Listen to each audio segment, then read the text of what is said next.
বিসমিল্লাহির রহমানির রহিম।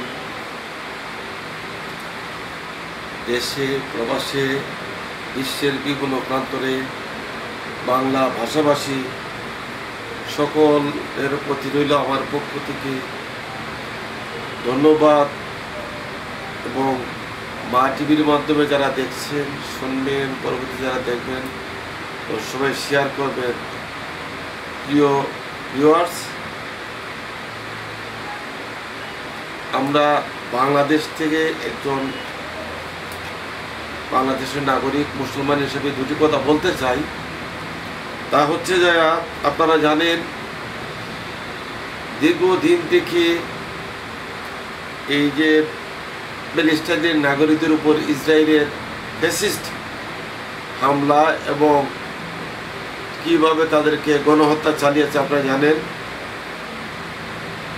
প্যালেস্টাইনের ইতিহাস আপনার সবাই জানা আছে। ইসরায়েল যেভাবে জোর করে বসতি স্থাপন করছে, আমাদের প্রথম কেবলা তাও তারা দখলে নেওয়ার বারবার চেষ্টা করছে।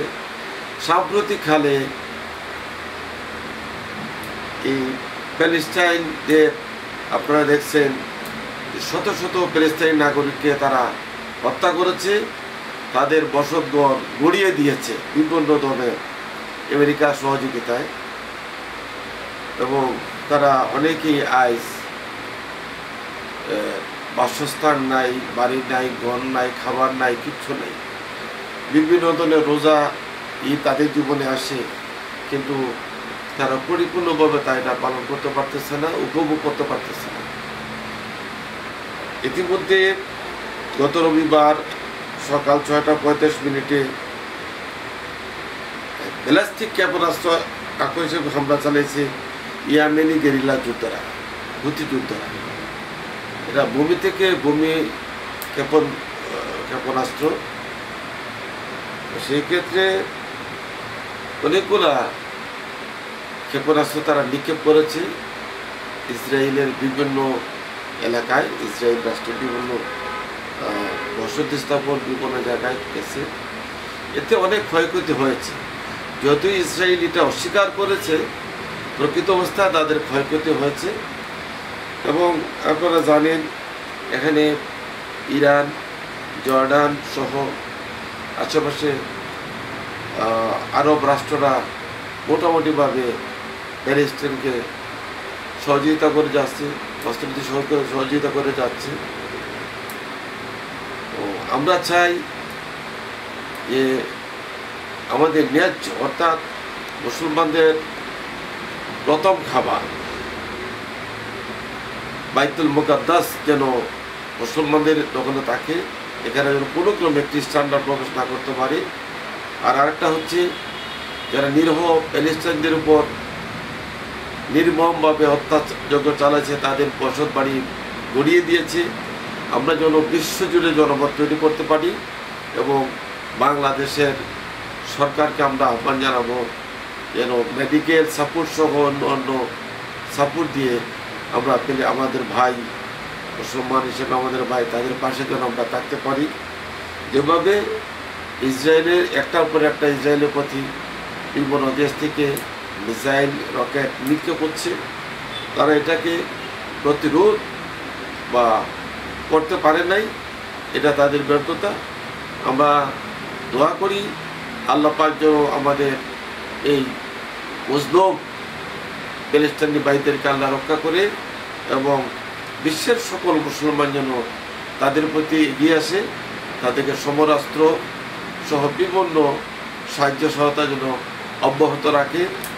আমি বাংলাদেশ থেকে একজন মানবাধিকার কর্মী হিসেবে বলছি, একজন মুসলমান হিসেবে বলছি, শাহজালালের মাটি থেকে বলছি, শাহজালাল সাহেবের রাজনৈতিক স্মৃতি পরিষদের একজন সভাপতি হিসাবে আমি আহ্বান জানাচ্ছি বিশ্বের প্রতি, যে যেখান থেকে দেখছেন শুনছেন, প্রত্যেকেই প্যালেস্টাইনের প্রতি সদয় হয়ে তাদের প্রতি সাহায্য সহায়তার হাত বাড়িয়ে দিন। আরেকটা যেটা হচ্ছে, বাংলাদেশ একটা ক্লান্তিকাল অতিক্রম করতেছে, একটা পাঁচ মিসাইলের মতন হয়ে গেছে। কিছুদিন পূর্বে বিগত সরকারের স্বৈরশাসন এবং দুর্নীতির জন্য সমগ্র বাংলাদেশব্যাপী একটা জাগরণ সৃষ্টি হয়েছে। বৈষম্য বিরোধী আন্দোলন পরবর্তী এক দফায় আন্দোলনে রূপান্তরিত হয়ে 5 তারিখে হাসিনা দেশ ত্যাগ করেছে এবং উনি পদত্যাগ করে দেশ ত্যাগ করেছে। বর্তমানে একটা অন্তর্বর্তীকালীন সরকার রাষ্ট্র পরিচালনা করতেছে, তাদের একটা উপদেষ্টা কমিটি আছে। সেই ক্ষেত্রে যেহেতু এখানে পুলিশ শত শত মানুষকে হত্যা করেছে, তারা এই ব্যাপারে অনেকেই মামলা চলছে। আবার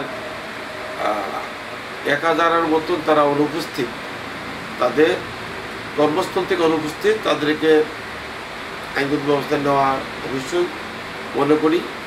পাশাপাশি বাংলাদেশের গর্বিত সৈনিকরা যারা এই সমস্ত কাজ করার কথা না, সিভিল প্রশাসনকে সহায়তা করতে গিয়ে তারা মাঠে আছে, প্রত্যেকটা থানা তাকে প্রোটেকশন দিচ্ছে।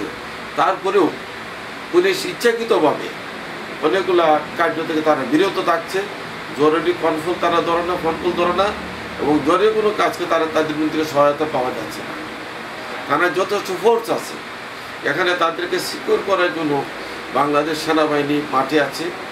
গতকালকে তাদেরকে ম্যাজিস্ট্রেসি পাওয়ার দিয়েছে, নির্বাহী আদালতে কিছু ধারা তাদের উপর দেওয়া হয়ে গেছে, কারণ প্রয়োজন আছে, বাংলাদেশ সেনাবাহিনীর উপর প্রয়োজন আছে করা। সেক্ষেত্রে সরকার বিবেচনা করে তাদের ম্যাজিস্ট্রেট পাওয়ার দিয়ে দিচ্ছে। এখন তাদের এই ম্যাজিস্ট্রেট পাওয়ার তারা প্রয়োজন মধ্যে তারা বলবৎ করবে এবং তারা এটা প্রয়োগ করবে। আমরা প্রত্যাশা রাখি এতে সকল রাজনৈতিক দল, সকল শ্রেণী পেশার মানুষ, নাগরিক আপনারা উত্তেজিত না হয়ে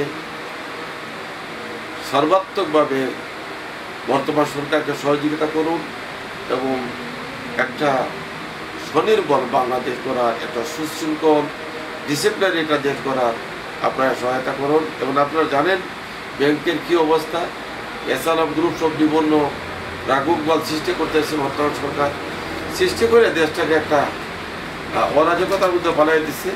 আমরা প্রত্যাশা রাখি বর্তমান সরকার দেশটা পুনর্গঠন করে একটা সুষ্ঠু নির্বাচনের দিকে যাবে, কারণ প্রকৃত অর্থে জনগণের ভোটে নির্বাচিত ছাড়া সরকার গঠিত হইলে সেটা বিতর্কিত থাকে, প্রশ্নবিত থাকে। তো আমি আবারও বলবো, যারা যে জায়গাতে দেখছেন যে সাম্প্রতিককালে ইসরায়েলের উপর যে প্লাস্টিক ক্ষেপণাস্ত্র যারা হুতিরা ইয়ামার দিকে ছড়েছে, এতে অনেক ক্ষতিগ্রস্ত হয়েছে, আপনারা দেখছেন মিডিয়ার মাধ্যমে। আমরা ফিলিস্তিনি নাগরিকদের জন্য দোয়া করি এবং তারা যেন মুসলমান সকল রাষ্ট্রের জন্য সার্বিক সহযোগিতা পায়। আর শেষে ব্যক্ত করে আমি মা টেলিভিশনের দেয়া সাক্ষাৎকার এখনই শেষ করছি। সবাই ভালো থাকবেন, সুস্থ থাকবেন, সবার সুস্বাস্থ্য দীর্ঘ কামনা করছি।